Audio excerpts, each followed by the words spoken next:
weekly update number 32. And this week we are going to bring you information from the 11 visas which we've had approved this week across 4 different consulates going to three different regions in Spain. So we're going to give you the timings for those and how long it took. We're also going to go through our YouTube comments, and we've got some information, as always, out and about in Spain and what our clients have been up to. So stick around for weekly update number 32.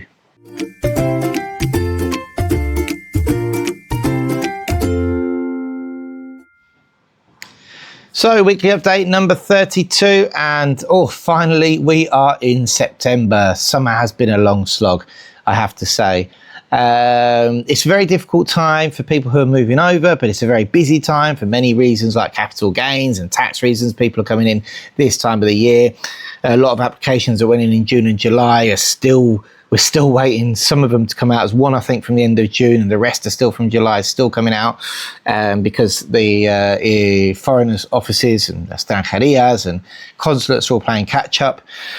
But the great news is this week we had 11 out. Now, this section is proving quite popular, where I tell you how many days it's taken for visas to actually come out. We get asked this all the time, and all we can do is we can give you the current situation with the timings of the visas. Now, remember, before we go into this, that the consulate does have, and as we explained to everybody, the consulate does have up to 90 days to release your visa. At that 90-day point, you can go back to them and say, hey, it's gone past the 90 days. What is happening with my visa?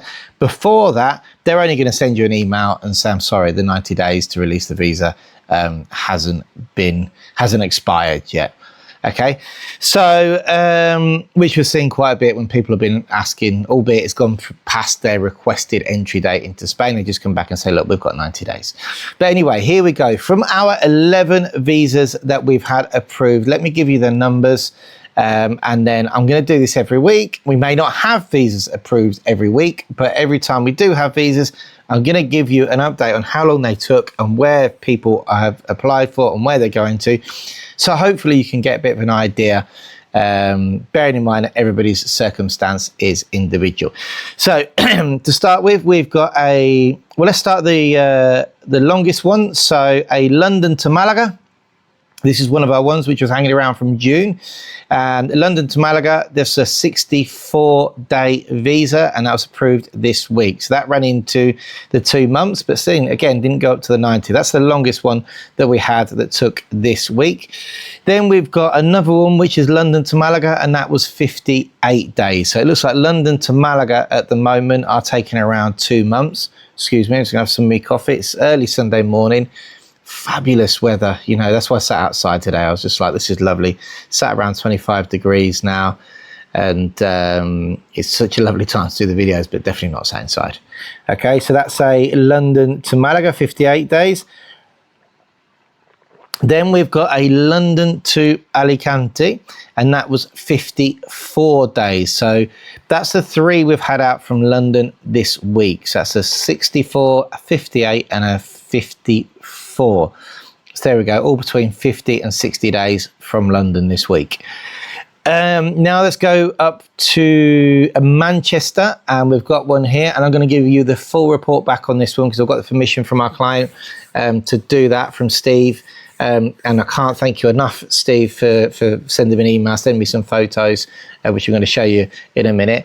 And that was Manchester to Murcia, and that is 52 days. Okay, so I might be a day in or out, might be a day more or less with these for my calculations, but I've got that down as 52 days from Manchester to Murcia. And then here we go, our first one's out of New Zealand, and I didn't ask permission to see if I could say their names, to be honest, but I will do when we're going to meet up. I'd love to go to Murcia and just meet with all our clients in Murcia. I really will, because we've got so many clients over there, and I'd love to go and have a day out just seeing everybody. Maybe we should have a party in Murcia. Maybe that'd be a good idea. And that was from Wellington, who I have to say were a dream consulate to deal with. Answered emails to both the clients and ourselves. What I would say is if you start an email trail with a consulate about one case, it's probably good that if you're working with an advisor or somebody specialist to help you go through the process, that you talk about what you're going to say if that email trail has been responded to together, and then only stick to that one trail, whether it's you doing it or whether it's a specialist do it, rather than having two trails at the same time regarding the one case. Sorry.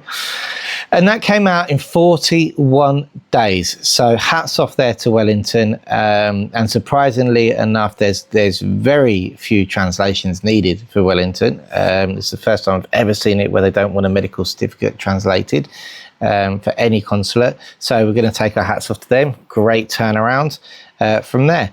So that is our 11 visas. Obviously, some of these were couples, hence there was 5 couples and 1 single visa out there.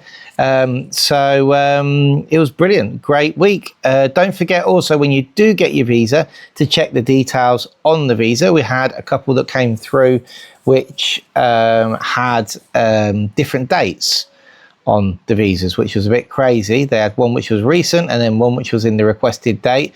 As it turns out, they all fall in okay with their entry date into Spain, so there's no need to change it really. But just check the dates on your visa and obviously all your personal details. Okay then, now going back to what I was going to show you here, and just wanted to talk about our experience from our clients, Steve Huggett and Pam, and they basically got their visas. You'll see them probably commenting on the channel as well.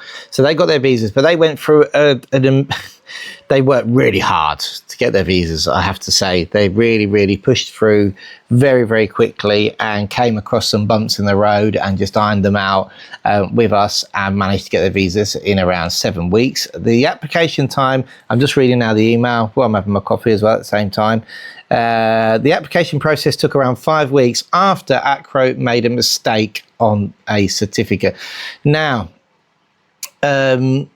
check out ACRO certificates and make sure that your details are correct. ACRO are a nightmare for getting names wrong, dates of birth wrong, and they would normally correct it for you in a couple of days, but they have been this year an absolute nightmare. And then it said we had our appointment in the BLS office on Tuesday, 9th of July. We were told it would take 6 weeks. It's taken 7.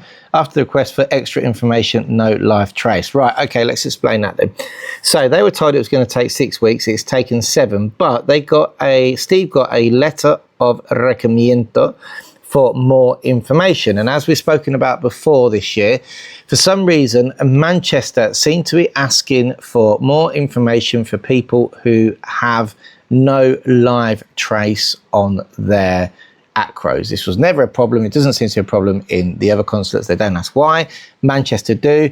In that case, people have been submitting things like subject access requests or the second page of the ACRO, which actually explains what the offence is. But in response to that, they actually only ask for a letter. They don't actually ask to see any proof. They just want a letter of you explaining why it says no live trace. But it's always best to back it up with something that proves exactly why you've got no live trace on there, as well as the letter explaining why it's been stepped down. That must have taken them the extra week to sort out, and that's in the visas come out then more or less in the time scale that they warned us. And Steve goes on to explain thanks for all your help, etc. He had a huge train journey down from Baintree, but from Wales to Baintree to get some apostilles for appointment the following day. Took a risk, the risk paid off, grabbed them, the original documents, all the way back up to Manchester, went to the appointment. It was definitely a full blog post there, I think, from Steve and Pam. And now they're coming over and we'll be looking for their stage 2 appointments, and Jane manages all of that part. They'll be getting their padron and living here happily ever after until we renew next year. No, that'll be fine though. Don't worry about the renewal. And just check out the pictures. Here you go. I love these pics. Look at that. Yeah, hey. Just love to see people. I mean, it's really hard when you're doing our job to sometimes it's not say maintain the enthusiasm, but you've got to realise every single visa is the biggest thing that's ever going to happen to people at that moment in their life. When you're doing it as a job, you've got to keep reminding yourself, this is life-changing. For every single day we're speaking to people in our industry who are doing something life-changing. It's not just paperwork, you know, and you have to remind yourself of that. In fact, on the board, we have written on the board, you know, it's not every day, it's not every job where you can come to work and change people's lives, which, you know, or help people change their lives, which is, we're very unfortunate position that we can do that with the job that we do, albeit stressful at times. Anything in immigration is stressful, but then you get photos like this and it makes it all worth it. Okay, guys, so let's move on now with the YouTube comments. So onto our YouTube comments, and we did a video in Almeria about, well, I was on an appointment up there, and up there, if you're in Murcia, it'd be down there, wouldn't it? But and I found when I was around the area, I ended up staying the evening there, and there was this like Hollywood style walk of fame. Check the video out below. I'm not going to go too much into it, but we got a comment from Anna and Kez, who said, "Hi Chris, really enjoying your gimbal tours. Just a thought, the 5-second count rule. We've been told that when YouTubers stop and show things like a building or a restaurant, allow 5 seconds so viewers can either see it or read it. Count to 5 before you move on. Let our brains catch up." We get a bit woozy. Yes, this is true. Now, when I was watching the video, now it's really weird when you are recording these kind of things. It's a learning curve, I can tell you that now, because you think you're going really, really, really slow, and you're there in the street, and I'm always a little bit self-conscious, shouldn't be, of what people are thinking, because you stood there going, you know, and generally I'll be on my own a lot of the time that I'm doing it, and you think you're going really slow. And then I watched the video back and I was like, I just was like whipping around. So yeah, I was taken on board. They said, not being critical, because as you know, we love your relaxed style. Yeah, no, cool. Any comments about the channel, I truly and utterly embrace, and thank you very much, guys, for taking the time to comment on that, because being the person, the YouTuber, the amateur person who's doing it, you know, I'm not very good with a gimbal that much. Now I need a new phone for a new camera. Got some other exciting stuff coming up, which I'm going to tell you about. But if you don't get any feedback, you never know how it's going, will you? So that is, to me, that's fantastic. Thank you, guys. And anything else you see, just let me know and point it out, because it only helps me to know what's going on at the other end when you're actually watching the videos. We did a short, oh no, so this was on a post. I actually posted this twice by mistake about Malaga boat trips, but check out the link on our community posts. And Alan Kerr says, seasickness tablets included. Well, actually, I'm going to tell you a story about this. I did write an article about this, and Jane corrected it for me, and I wrote a bit in there about seasickness tablets. So Jane said that, look, that's a little bit negative, and people aren't stupid. They know if they need seasickness tablets, and I completely agreed. When I read it back, I went, oh, okay, yeah. Telling people the name of the drug that they need if they get seasick isn't a very positive for an article, so we just took it out. But when I did this boat trip, I get very seasick, and I went and got some sickness tablets, and I was still quite ill on the boat, but not that sick. But afterwards, the tablets just completely wiped me out. I was in the restaurant with my family, and I was falling asleep at the table and really didn't feel very well, sweating buckets, and so I wouldn't go on the boat or get seasickness tablets again ever. But if you don't get seasick, those boat trips are amazing, absolutely fabulous. Everybody was having a whale of a time, just not me. And Craig Halliday 9397 again on our Movie Stars in Almeria, great video. We hope to check out a few of these places you visited after picking up our TIE cars later this year. Fantastic. Yeah, I'm doing more out and about videos. Definitely going to continue with the informative videos and the weekly update videos, because our channel is a base of, you know, visa information.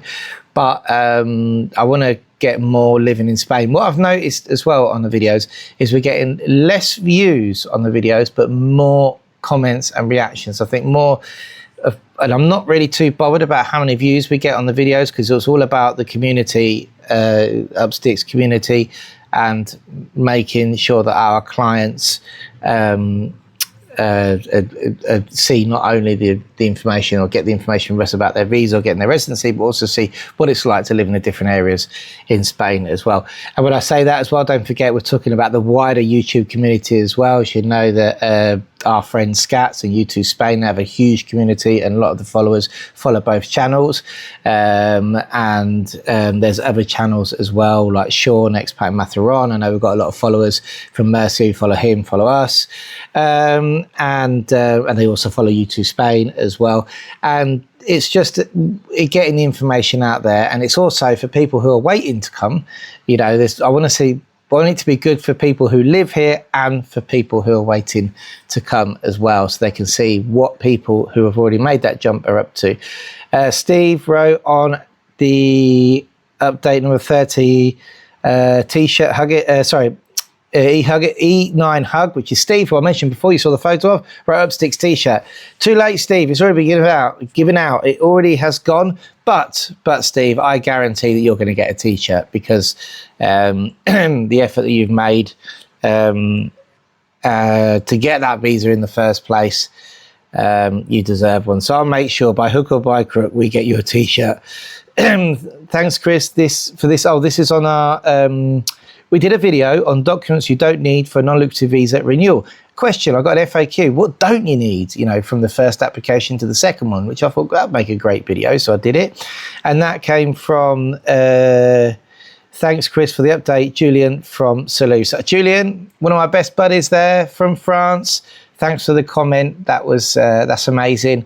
I've known Julian now good 18 years, and with family friends of ours who live in Brittany in France, and we were all very young when we met, had lots of fun, and still continue to when we meet up now with our families. Got two gorgeous kids there. And where are we? Non-lucrative visa renewal. Why does immigration ask for the tax twice? This was an informative video I did, and Shane7545 said taxes for NLV. There must be no tax since you're not allowed to work under NLV. Sorry, Shane, I don't think you got the context of the video. It was the application tax. The taxes that you have to pay to apply for the NLV renewal. It was nothing to do with income tax or tax being worked. So watch it again. It should be well explained. If not, drop us an email. I'll be happy to explain it to you. Expat Matharon, well done to the winner. Nice one, Chris. Thanks for that. Thanks for the shout out this week as well. Mad David, glasses and sunglasses emoji. That's on our weekly update number 31. APC 867 paella for 350 Spaniards. What is Spanish for Diacon tablets? Yes, we spoke this week, didn't we? Cheeky. Yes, no, I didn't poison anybody when I did the paella for 350. If you don't know what I'm talking about, check out last week's update. But luckily nobody got poisoned, and to be honest with you, in these local fiestas, with the amount of alcohol that they consume, I think any bugs would have been killed anyway. That said, you never seem to have any problems at all. It's always free-flowing beer, but it's always small little beers, cañas. There's kids everywhere. And it's not, when I say the amount of alcohol consumed, yes, there is an awful lot. I imagine these local fiestas, I've seen it. As I said, when I was doing the paella, with a couple of other people as well, but they didn't really want to be the protagonistas, as they say. They just wanted to know when to chuck meat in and chuck the sauce in and whatever.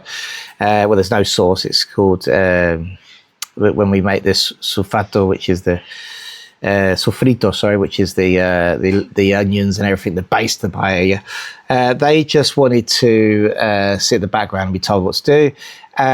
But the bar just keeps bringing you drinks. So I must have had at one point, and other people keep coming and go, "Oh, Chris, have you got a beer? Yeah, have another one." And I was looking and thinking, put them to one side and thinking, if I drink everything that somebody gives to me, I'm not going to get this job done. So had to sneak them off because they're so generous, such a lovely community spirit. And certainly the people who are working hard, there to pull off the food and never short of a drink. Don't forget as well, I'm going on a tangent here, which I generally do anyway, that if you are in one of these situations where it is a local fiesta, and everybody is maybe enjoying themselves, the wine's flowing, the beer's flowing and stuff like that, and you can't drink alcohol for whatever reason. You might be on a diet, it might be medical, you might not feel like it might be too hot, because it's very dangerous to drink too much if it's too hot, that the non-alcoholic beers is a very, very good and viable option, and it's not frowned upon at all. You don't get, oh, well, you're not drinking alcohol. No. There's lots of people drink non-alcoholic beers in these situations to be part of the party, but if you're not drinking alcohol, it's fine, just switch it. And they're not as bad as they used to be. They used to be terrible. Nobody used to drink alcohol, non-alcoholic beers, because it just tastes awful. Nowadays, Cruz Campo, San Miguel one's awful, don't touch that. So you've got Cruz Campo, you've got Alhambra and Estrella de Galicia. Those three are amazing sin alcohol beers, they call them. So, you know, that's something that you want to try. And I'll be honest, when you go now to these places where people get the menu del dia, and you've got people there who work midday, years ago, you would see people with bottles of wine on the table and beer, they go back to work. Nowadays, mainly it's non-alcoholic beer. It's very, very rare you'll see people having 2 or 3 glasses of wine and going back to work like 20 years ago. Okay, so non-alcoholic beer, if you don't feel like it's definitely the way forward to be part of the party. What have we got here? I like Patrick, I like the show, but not the elephant, mosquitoes or snakes. Yes, from my walkabout last week, I saw a snake skin, and then I started to get bitten on the foot by a mosquito, which was huge, I have to say. And then Shrody 100, great vid quiz, loving seeing more of Spain through your eyes. Thanks for that. I am going to get more out of there, and I can tell you that we've got a trip to Cadiz coming up. So historically, the week before the children go back to school, we always have a Saturday, Sunday in a different town. And this time I've decided to do a city break to Cadiz. We've only been in the city of Cadiz once, and it was for about a couple of hours. And I always said I'd love to do an evening there just to check it out. So we're going there this next weekend. So my weekly update might be on the Monday coming out, but there'll be definitely some videos coming out from there. Okay, then that's our YouTube comments. So what is going on now out and about in Spain? What have people sent us to put on the channel? Right, so out and about in Spain, and it is the last week before school starts. Only one more weekend. This is Sunday. It's next weekend, which we're going to go to Cadiz, aren't we? Yeah. And spend a night there, and then it's back to school on Tuesday the 10th. So Raul, aka Squiddy Inkster, did I say that right?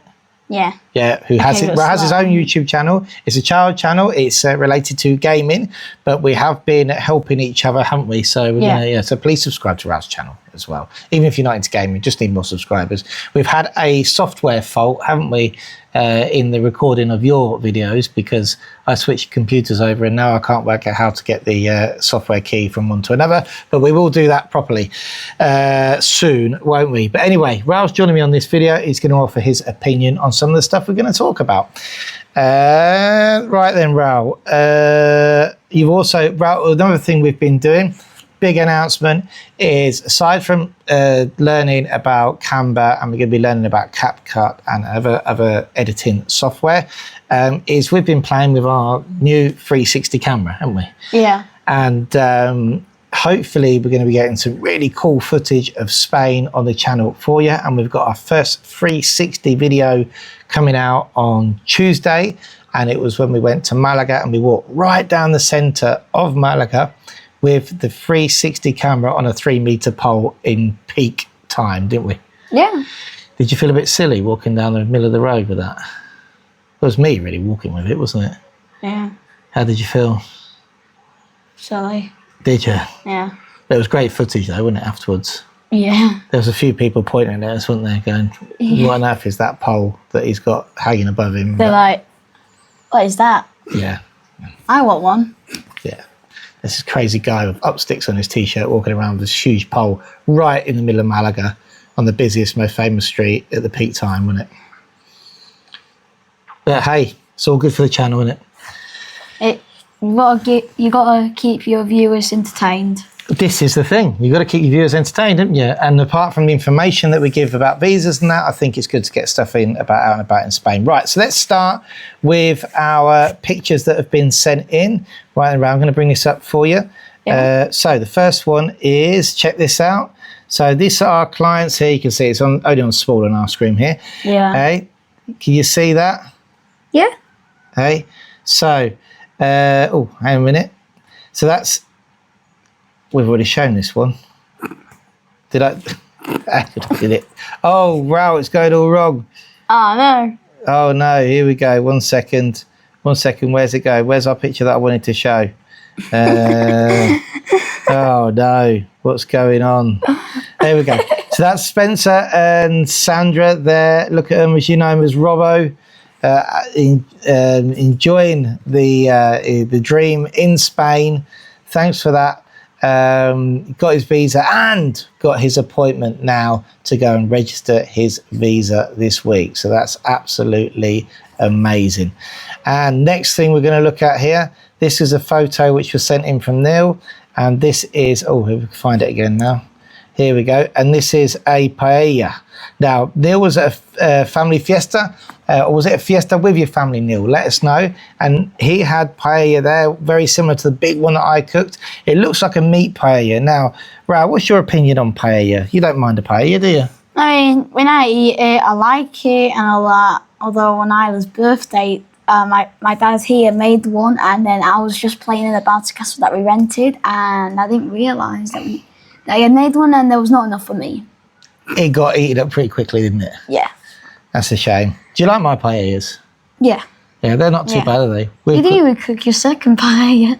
I didn't in the end. I cooked it 2 days later, didn't I? Yeah. I made a barbecue instead for the evening. But yeah, so we've got a paella dish, which is a 60, and that will easily do 20 people, 25 people, wouldn't it, I think? Yeah. If you use 1.5 kilos of rice, I've still got to do my paella video.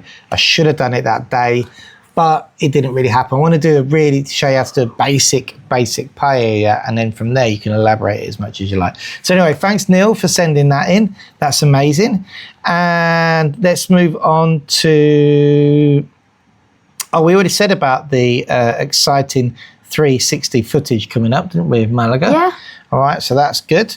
And then we've got the Cadiz footage coming up. We haven't recorded that yet, but we're actually going to make a plan for that, aren't we? Yeah. So we're going to do our research this week. In fact, I'm going to have to work quite a bit this week to catch up before we go. So do you reckon you could do that plan? It means doing a lot of YouTube research, researching online, the main points to visit and stuff like that in a 48-hour trip. It's going to be quite tough, but we need a plan. If I've got Wi-Fi, I could do it. Oh, we'll definitely have Wi-Fi. Okay, that's good. You can do it. No, but you can do it here before we go. Oh, yeah. So we go with a plan. Okay. Yeah? Okay. So going back to the paella, what's your favourite paella? Is it fish or meat? Meat. Meat, I yeah. have to go with meat. Yeah? Yeah. Not really a fish person. And the chicken and rib paella? Yeah. Yeah? Yeah, that's better. Oh, there you go then. I couldn't mind a fish one. Okay, and now coming back from Granada, I wanted to show you this. This is rain. This is something we're not used to seeing this summer. And I know up in Murcia and Alicante you had some. We still haven't seen any. And it just suddenly, I came out of this tunnel here and I was like, oh, what's that the other side? Grabbed the camera to make a video and it was rain. Could you believe it? I couldn't believe it. It was like, wow. It lasted for about 3 seconds and when I got home, it was roasting hot. But anyway, it was nice to see a little bit because it's just, when was the last time that we saw some rain here? Well, the other day it sprinkled, didn't it? And that was it. Yeah. And there's absolutely nothing on the horizon at all, is there? Not really. And you love rain, don't you? Yeah. Yeah. You know, I went to a water park and then it started raining for like a couple of seconds and I was like worried, oh no, I hope the water park doesn't close this. Yeah, that was weird. That was last week, wasn't it? When I was in Almeria. Yeah. So you must have got the rain here as well. Yeah. But they wouldn't close. Why would they close the water park if it's raining? It's a water park. I don't know. No, many water parks do that. Oh, do they? Yeah, I don't know. That's crazy because you're going to get wet anyway. Huh? Maybe if it's dangerous, if it's windy. Maybe.